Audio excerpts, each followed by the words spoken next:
మే నెలలో తల్లికి వందనం పథకం ప్రారంభిస్తామని సీఎం చంద్రబాబు చెప్పారు. 15,000 చొప్పున ఎంతమంది పిల్లలుంటే అంతమందికి ఇస్తాం.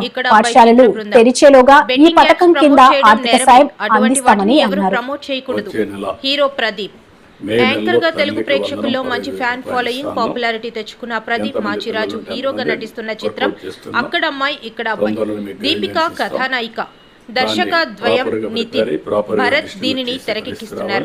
చిత్ర ప్రమోషన్ లో భాగంగా విశాఖలోని ఒక హోటల్లో ఏర్పాటు చేసిన మీడియా సమావేశంలో హీరో ప్రదీప్ మాట్లాడుతూ లవ్, ఫ్యామిలీ ఎంటర్టైన్ గా ఇది సిద్ధమవుతోందన్నారు. తాజాగా ఈ సినిమా నుండి తొలి సాంగ్ విడుదలైంది. ఎవడో ఈడికొచ్చినాడు సూడు అంటూ సాగే ఈ పాటను ఉదిత్ నారాయణ ఆలపించారని, మనసుని హత్తుకునే ఈ మెలోడీకి శ్రీధర్ లిరిక్స్ అందించారన్నారు. ఈ పాటను నటుడు మహేష్ బాబు విడుదల చేశారని, అదే గొప్ప అచీవ్మెంట్ గా భావిస్తున్నామని తెలిపారు. వేసవిలో one of the biggest attraction గా ఏప్రిల్ 11న థియేటర్లలోకి రావడానికి సిద్ధంగా ఉందని అన్నారు.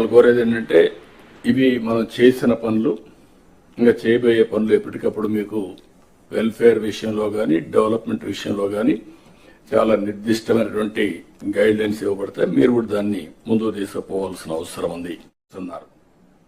కొన్ని డిపార్ట్మెంట్లో 2% అగ్రికల్చర్, 40% ఉంటే చిత్తూరులో మనం చూసినప్పుడు అనిపించింది 3%, 3-4% అగ్రికల్చర్ ఉంది. మిగిలినటువంటి 17-18% horticulture and also live stock ఉండే పరిస్థితికి వచ్చారు. దీన్ని కూడా రీఓరియంటేషన్ చేయాలి. అందుకే మేము కూడా హెచ్ఆర్ని మొత్తం చేస్తున్నాం. టెక్నాలజీని కూడా అడాప్ట్ చేసుకుని ఏ విధంగా ముందుకు పోవాలో మనం ముందుకు పోవాల్సిన అవసరం ఉంది. ఈ ఇయర్ బడ్జెట్ 3,22,000 బడ్జెట్ పెట్టుకున్నాం. అదే సమయంలో మీరు గుర్తుపెట్టుకోవాల్సింది, ఇది మన చేతుల్లో ఉంటుంది. ఇక్కడ అందరం కూడా గుర్తుపెట్టుకోవాల్సిన అవసరం ఉంది. ఒక చిన్న ఎగ్జాంపుల్ ఇస్తున్నాం. నార్మల్ గా మన గ్రో అయితే, నేను ఎప్పుడెప్పుడు చెప్తున్నా, మళ్ళీ మీకు మీ మైండ్ లో రిజిస్టర్ కావాలి. 7.5% మన గ్రోత్ రేట్ ఇప్పటి నుంచి కానీ చేస్తే 2047కి 10,384,000 ఇన్కమ్ పర్ క్యాపిటా వస్తుంది. అదే కానీ 15% గ్రోత్ వస్తే 45,787 రూపీస్ వస్తుంది. డబల్ ది గ్రోత్ అయితే 4.5 times పెరుగుతా ఉంది.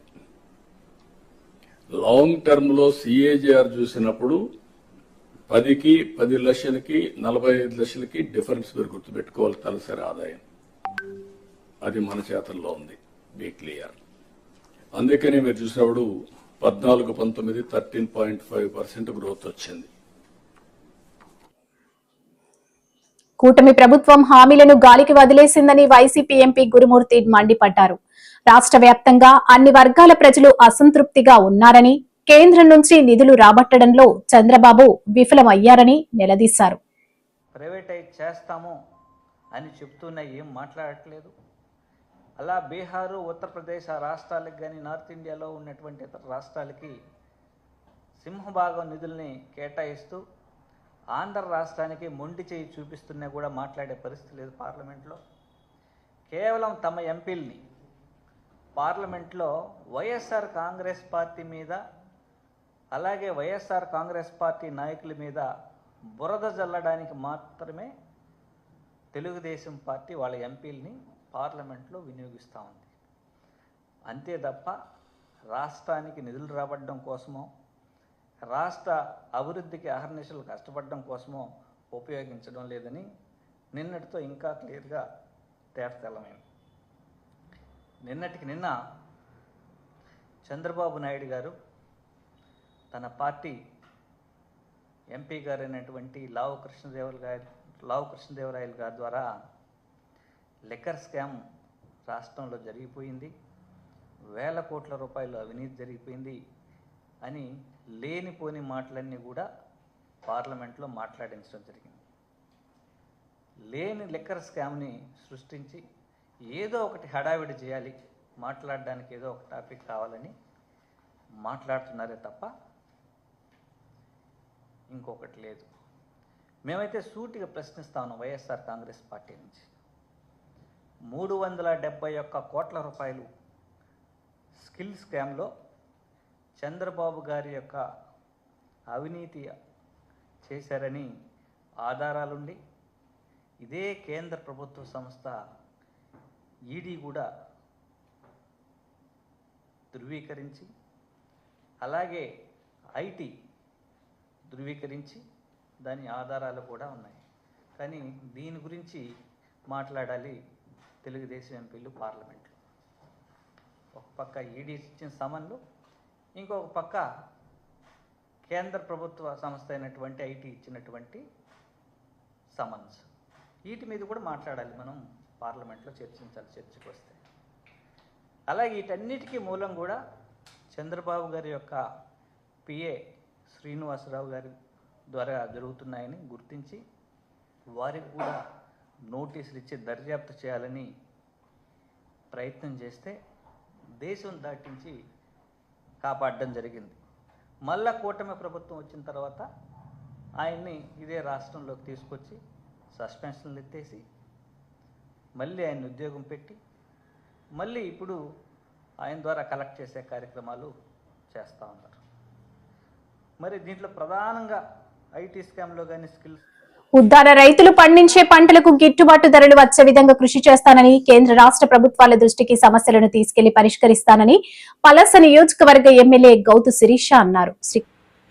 జీడి రైతు మద్దతుకు కృషి చేస్తాను. పలాస ఎమ్మెల్యే గౌతు శిరీష. ఉద్దాన రైతులు పండించే పంటలకు గిట్టుబాటు ధరలు వచ్చే విధంగా కృషి చేస్తానని, కేంద్ర రాష్ట్ర ప్రభుత్వాల దృష్టికి సమస్యలను తీసుకువెళ్లి పరిష్కరిస్తారని పలాస నియోజకవర్గ ఎమ్మెల్యే గౌతు శిరీష అన్నారు. మంగళవారం కాశీబుగ్గలో జరిగే జిల్లా స్థాయి హార్టికల్చర్ సెమినార్లో పాల్గొన్నారు. ఈ సందర్భంగా ఆమె మాట్లాడుతూ పలాసలో జీడీ బోర్డు, సోంపేటలో కొబ్బరి బోర్డు ఏర్పాటుకు కృషి చేస్తామని తెలిపారు.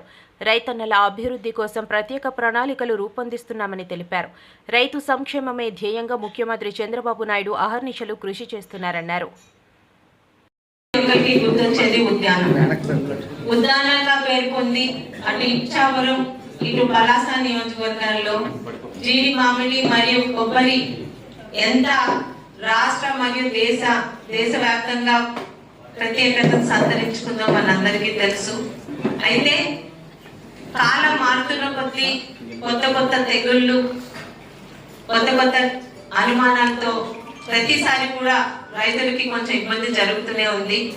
ఇలాంటి జిల్లా స్థాయి సదస్సులను ముఖ్యంగా మా ఉద్యానంలో నిర్వహించడం ద్వారా ఈ కాలంలో ఆ పంటలను పండిస్తున్న రైతులకు వచ్చే అనుమానాలు నివృత్తి చేసుకోవడానికి, అలాగే ఎప్పుడు పాత పద్ధతుల్నే ముందుకు తీసుకెళ్తున్న మా రైతు సోదరులకు ఇంకా పంటలు బాగా పండించడానికి కానీ, మేలు జాతిగా వంగడాలను కానీ పరిచయం చేయడానికి ప్రత్యేకంగా అధికారులు వచ్చారు.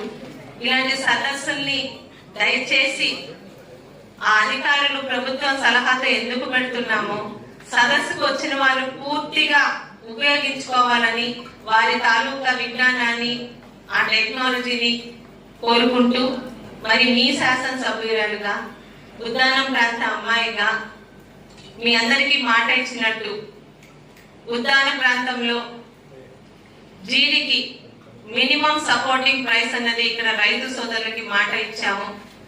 దానిని రిప్రజెంట్ చేయడానికి ఒక వారం 10 రోజుల లోపల ఉత్సాహంగా ఉన్న రైతులందరితో కూడా కలిసి ఢిల్లీ మన జిల్లా రాష్ట్ర మంత్రి గారు మరియు మన జిల్లా నుంచి కేంద్ర మంత్రిగా ఈ రోజు ప్రాతినిధ్యం వహిస్తూ మనందరికీ అండగా ఉంటున్న రామ్మోహన్ నాయుడు గారి సహకారంతో దేశ వ్యవసాయ శాఖ మంత్రి గారికి మన ఉద్యానం జీడి పంట ప్రత్యేకతని, ఇక్కడ రైతులకి వచ్చే ఏకైక ఆదాయాన్ని దీనికి మినిమం సపోర్టింగ్ ప్రైస్ ఇవ్వగలిగితే ఉద్యానం రైతులకి జరిగే మేలుని వివరించడానికి వెళ్తున్నాము. అది నా బాధ్యత. అలాగే పక్కనున్న ఇచ్చాపురం. శ్రీకాకుళం జిల్లాలో ఐటీడీఏ లేకపోవడం వలన గిరిజనులకు అన్యాయం జరుగుతుందని గిరిజనులు మండిపడ్డారు. జిల్లాలో ఐటీడీఏ ఏర్పాటు చేయాలంటూ జ్యోతిరావు పూలే పార్క్ నుండి కలెక్టరేట్ వరకు ర్యాలీ నిర్వహించారు. సందర్భంగా మీడియాతో మాట్లాడుతూ ఐటీడీఏ లేకపోవడంతో 21 రకాల గిరిజన ఉత్పత్తులు అన్ని దళారుల పాలవుతున్నాయని ఆవేదన వ్యక్తం చేశారు. ఆదివాసీ ప్రాంతాల్లో వేసవిలో తాగునీటి కష్టాలు మొదలవుతున్నాయని, అలాగే రోడ్లు కూడా వేయాలని డిమాండ్ చేశారు. జీవో నెంబర్ 3 అమలు చేయడంతో పాటు జీడి పంటకు గిట్టుబాటు ధర ప్రకటించి ప్రభుత్వమే కొనుగోలు చేయాలని కోరారు.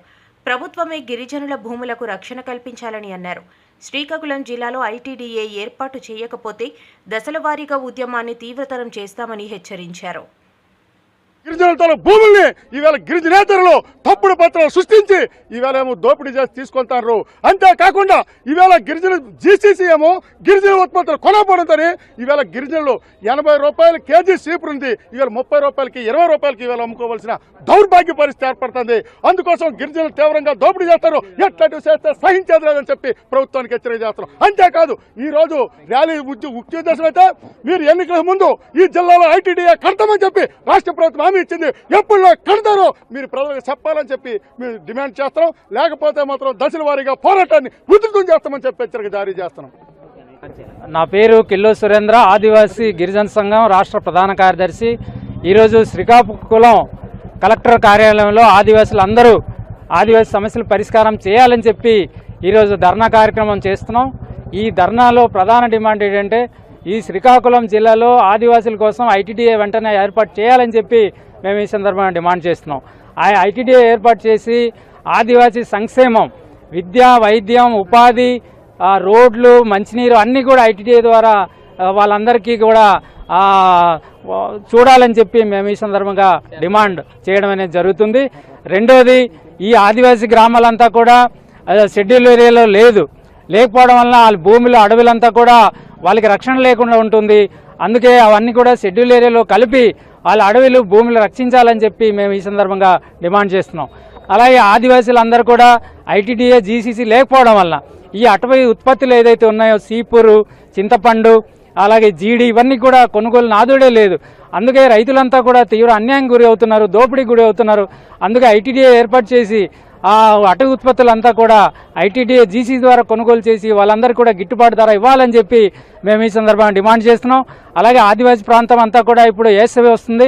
ఆ ఏసవిలో మంచినీరు లేదు, అలాగే అంబులెన్స్ వెళ్ళాలన్నా సరైన రోడ్లు లేవు. ఇవన్నీ కూడా వాళ్ళకి పరిష్కారం చేయాలని చెప్పి ధర్నా సందర్భంగా డిమాండ్ చేస్తున్నాం. ఈ శ్రీకాకుళం జిల్లాలోనే మన కేంద్ర మంత్రి గారు ఉన్నారు, అలాగే పక్కన మన గిరిజన మంత్రి ఉన్నారు. వీళ్ళందరూ జోక్యం చేసుకుని ఈ ఆదివాసులు 5 ఏళ్ల వైఎస్ఆర్సీపీ పాలనతో ఏపీ రాష్ట్రాన్ని జగన్ నాశనం చేశారని, రాజధాని అమరావతిని అసలు పట్టించుకోలేదని మంత్రి నారాయణ విమర్శించారు. కూటమి ప్రభుత్వం అధికారంలోకి వచ్చాక అనేక ఇబ్బందులు వచ్చాయన్నారు. దాని టెండర్లు దాదాపు 43,000 కోట్లకు అప్పుడు టెండర్లు పిలిచాం. వర్క్ స్టార్ట్ అయినాయి. కొన్ని రోడ్లు అయితే 2 లేయర్లు 3 లేయర్లు అయిపోయినాయి.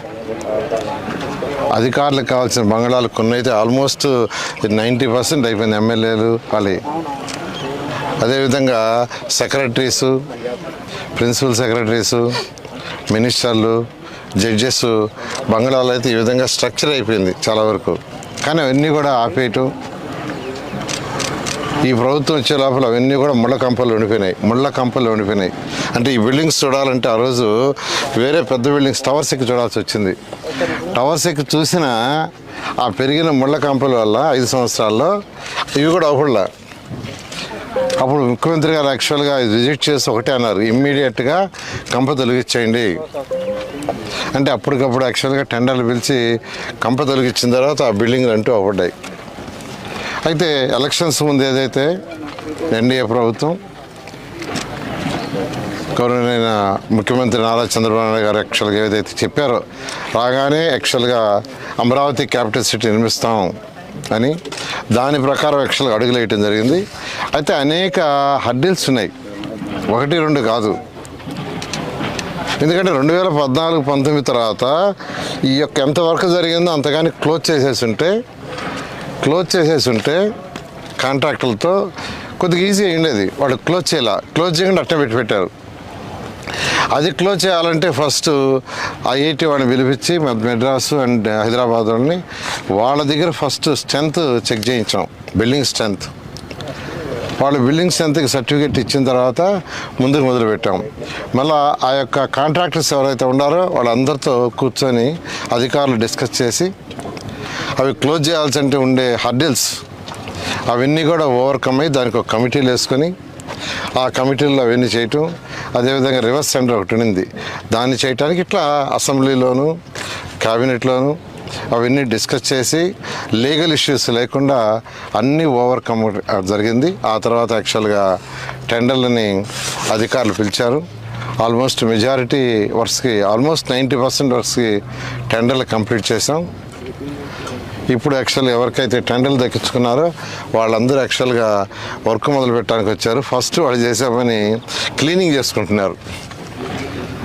అదే నిన్న మొన్న నేను యాక్చువల్గా వాళ్ళ కాన్ఫరెన్స్తో ఎప్పుడు మీ మ్యాన్ పవర్ వస్తుంది, మిషనరీస్ వస్తుందని.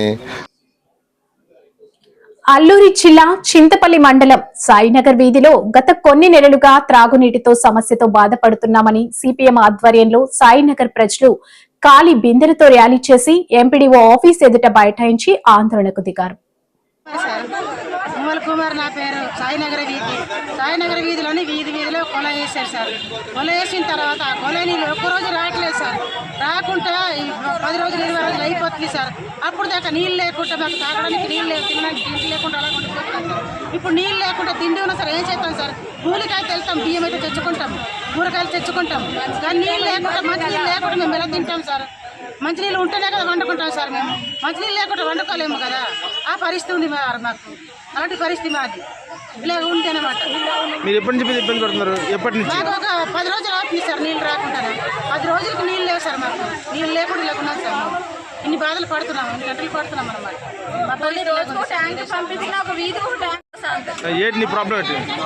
ఏంటండి మాకు నీళ్లు కూడా రావు, ట్యాంకుల్లో లేవు, నీళ్లు ఇల్లు సరిగా లేవు, గుడిసెల్లో ఉంటున్నాం మేము.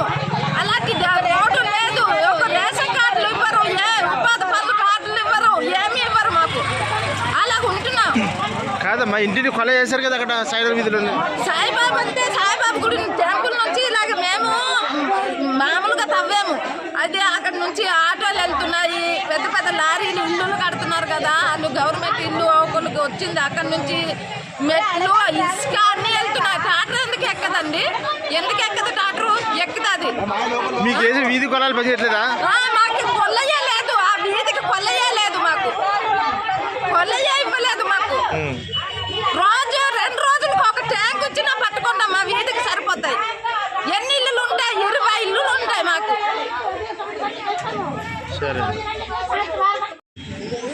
చింతపల్లి మేజర్ పంచాయతీ అయినటువంటి మండల కేంద్రంలో ఉన్నటువంటి సాయినగర్ కాలనీ ఏదైతే ఉందో అక్కడ మేజర్ ఇష్యూ ఈ మంచినీటి సమస్య ఉంది. ఈ సమస్య పైన నెలల తరబడి ఈరోజు అధికారులకు వినతులు విన్నవిస్తున్నా కానీ స్థానికంగా ఉన్నటువంటి అధికారులు చొరవ తీసుకునేటటువంటి పరిస్థితుల్లో లేరు.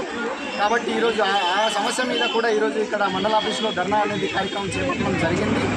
కాబట్టి ఈ మంచినీరు, రోడ్డు, కరెంటు వంటి సమస్యలు ఏదైతే ఉన్నాయో అది ప్రజలకి వచ్చేటటువంటి ప్రాథమిక హక్కు, ప్రాథమిక బాధ్యత ప్రభుత్వానికి, అధికారులకు కూడా ఉండాలి. కాబట్టి ఈ స్థానికంగా ఉన్నటువంటి ఈ సాయినగర్ కాలనీలో నివసిస్తున్నటువంటి గిరిజనులు ఎవరైతే ఉన్నారో శారదపీఠం అక్రమాలపై సిట్ వేయాలి. శారదపీఠంలో అక్రమ నిర్మాణాలు కూల్చివేయాలి. శారదపీఠం పునాదులు కదులుతుండడం ప్రజా విజయం. తెలుగు శక్తి చేసిన పోరాట ఫలితం ఇది. వాస్తవాల నిర్ధారణకు సిట్ ఏర్పాటు చేయాలని ప్రభుత్వానికి విజ్ఞప్తి. తెలుగు శక్తి అధ్యక్షుడు బివి రామ్. శారదాపీఠం అక్రమాలు పాల్పడిందని చెప్పి ఇటీవల హిందూ తహసీల్దార్ గారు నోటీస్ ఇవ్వటం ఇది ఆనందకరమైన విషయం. నేను ఒకటే కోరుతాను, దీనిపైన సిట్ ఏర్పాటు చేయాలని చెప్పి తెలుగు డిమాండ్ చేస్తాం. ఎందుకంటే కూటమి ప్రభుత్వం ఏర్పాటు అయిన తర్వాత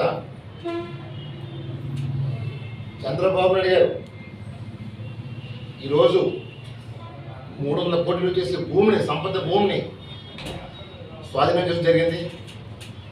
అలాగే అక్రమాల కట్టాలు, నిర్మాణాలు గతంలో మనం చూసాం. జగన్ పాలనలో గీతం యూనివర్సిటీ కానీ, సభమరి నివాసం కానీ, అలాగే అయ్యర్ పాత్రుడు గారి నివాసం కానీ నర్సీపట్నంలో అర్ధరాత్రులు కూల్చేయడం జరిగింది. కానీ ఇది ప్రజాప్రభుత్వం. ఈ ప్రభుత్వం నోటీసులు ఇచ్చి కాల్ఫర్ చేసి ఎక్స్ప్రెషన్ అడుగుతుంది. మరి అంటే గత ప్రభుత్వానికి ఈ ప్రభుత్వం తేడా ఏంటంటే ప్రజల అభిష్టం కోసం పనిచేస్తుంది తప్ప ఏదో కక్ష సాధన చర్యలు తీసుకోవాలి, కక్షతో చేయాలని చెప్పి ఎటువంటి ఆలోచన ఈ ప్రభుత్వం లేదు. ఈరోజు శారదాపీఠం మేము కోరుతుంది సిట్ ఎందుకంటే అక్రమాలు అంతా ఇంత చేయలేదు. ముఖ్యంగా జగన్మోహన్ రెడ్డి స్వరూప శస్త్ర ఎదురు విప్రో చేసి విపరీతమైన లావాదేవీలు జరిగినాయి, ఇల్లీగల్ ట్రాన్సాక్షన్ జరిగినాయి. ఈరోజు కూడా ఇన్కమ్ ట్యాక్స్ కానీ ఈడీ కానీ రైట్ చేస్తే అక్కడ సంపద దొరుకుతుంది ఖాయమని చేస్తాం. ఇప్పుడు అక్కడ ఉన్నది ఆస్తులు సంపద తరలించడం కోసం ప్రయత్నం చేస్తున్నారు. సో అక్కడ పోలీసు నిఘా పెట్టాలని చెప్పి తెలుగుశక్తి ప్రభుత్వాన్ని కోరుతుంది. గతంలో మనం చూసాం స్కిల్ డెవలప్మెంట్ కేసు ఏమీ లేకపోయినా సరే చంద్రబాబు నాయుడు గారి పైన తప్పుడు కేసు పెట్టి జైల్లో పెట్టారు. మరి ఈరోజు సాక్షాత్తు గత ప్రభుత్వం 300 కోట్లు చేసి భూమిని దారాదత్తం చేసి ఆ భూమిని